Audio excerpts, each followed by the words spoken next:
হাইকোর্টের উকিল মুফাক্কারুল ইসলামকে গ্রেপ্তার করা হয়েছে, কি বলবেন? যে সম্পূর্ণ রাজনৈতিক চক্রান্ত, কারণ মুফাক্কারুল ইসলামকে ফাঁসানো হয়েছে, মুখ্যমন্ত্রী নিজে ফাঁসিয়েছেন।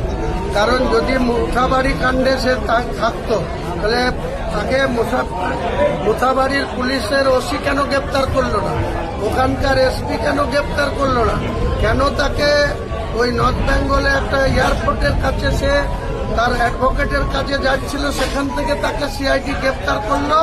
এটা পুরো প্ল্যান মুসলমানদের ভালোবাসার নামে মুসলমানদেরকে দমন করার নীতি নিয়ে মমতা ব্যানার্জি চলছে। এর খেসারত মুসলমানরা আগামী ভোটেই মালদা সহ গোটা বাংলার মানুষ মমতা ব্যানার্জিকে দিয়ে দেবে, মুসলমানরাই দেবে।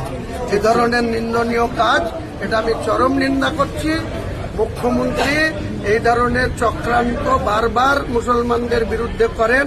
তাই যেহেতু মুফাক্কারুল একটা ভালো বক্তা, সে ন্যায়ের পক্ষে লড়ে, মুসলমানদের হয়ে কথা বলে, তাকে গ্যারেজ করে মমতা ব্যানার্জি নিজের পায়ে কুড়ুল নিজে বেঁধেছে।